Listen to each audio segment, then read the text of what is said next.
Business, traveling, always working, late night dinners, no time to exercise. Work-life balance expert Karen Leland, who co-wrote Water Cooler Wisdom, joins us in studio to talk about kicking those bad eating habits when work starts to take priority over your exercise routines and even decent meal times, right?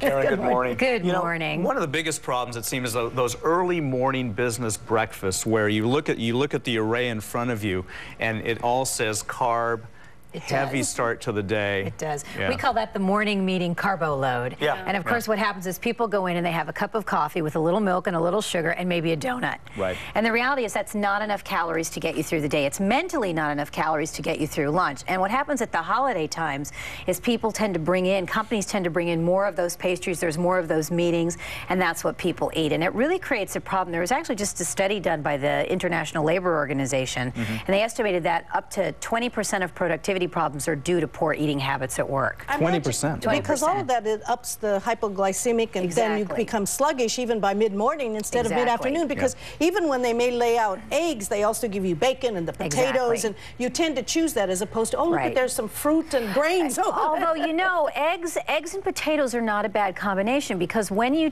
look at what the nutritionists say, when you take and you combine the fats with the proteins, that's the best combination in the morning because it breaks down slowly over time. So from a point of view of what your brain uses to function and to process, that's the best thing you can do. So one of the solutions to that morning carbo load is actually to combine the fat and the protein together. And if you have to have something sweet, you know, you're in the meeting and you just have to indulge, have some tea with honey in it because that gives you the sense of sweetness. And this is my favorite trick for the morning. You take a bagel and you take the center out of it so that you end up getting the crust of the bagel, but you don't get all of the flour in the middle. And it will satisfy that sense, but it's better than grabbing the donut, you know, grabbing the whole bagel, even though we would love to grab many donuts. You know, it's funny, a thought just occurred to me that you're meeting somebody for the first time, and as you're saying hello in the morning, you're chopping out the middle out of your bagel. And then they're scared. Yeah, exactly. You know, is there like a mid-morning exercise or something to sort of, you know? Well, and here's the mid-morning problem. The mid-morning problem is people do this, and this is they call this the Wall Street syndrome. They wait to eat, and then they eat at 3 in the afternoon, you know? And the problem with that is that, again, the brain needs food to process information, to do complex things.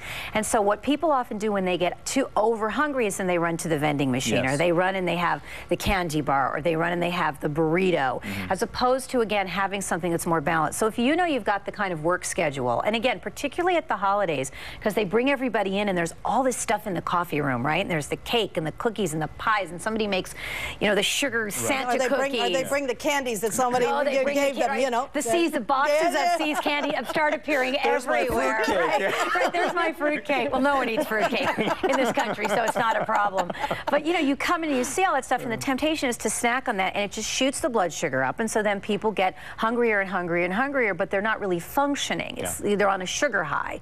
So again, one of the best things you can do is you keep snacks at your desk. You keep a hard-boiled egg. You keep some almonds and some apples, sliced apples. You keep some string cheese and some walnuts. Just having a little bit of that and stopping and taking a little bit of it helps to prevent it, so that even if you do go into the break room and all that stuff is there, now your intestinal fortitude, you know, is a little stronger because your body isn't screaming for the glycoses. It isn't screaming for the nutrition. For the quick fix. Yeah. And again, this is always more dangerous at the holidays because there's more stuff around. You know, in the normal course of work, there isn't all that stuff around necessarily, but at the holidays, there's more of it. And you know what, it struck me, there's also the holidays, there's a mood elevator that's needed because that affective disorder where everybody feels different because of the winter and so on. So it's comfort food all of a sudden. It is comfort food. All of this stuff, and it's also the, you know, whatever syndrome, which is that people go and they go, it's the holidays, whatever. I don't care that it's 10 in the morning, I'm having that piece of chocolate cake. And the problem is if you do that one day, it's not a problem. But if you do that every day for the whole period of the holidays, from Thanksgiving to,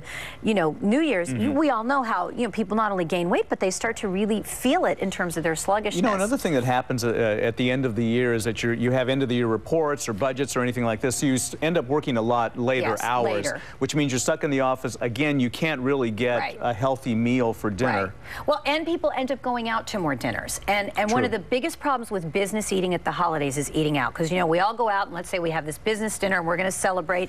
But the problem is you have to get up the next morning for an important meeting. And so what people tend to do, and this is the thinking, is particularly business people will say, I'm going to have a heavy meal or I'm going to drink because then I'll sleep better tonight since I'm off my schedules, particularly if they're traveling. But the problem with that is you don't actually end up sleeping better. You end up waking up in the middle of the night because the alcohol will wake you up earlier.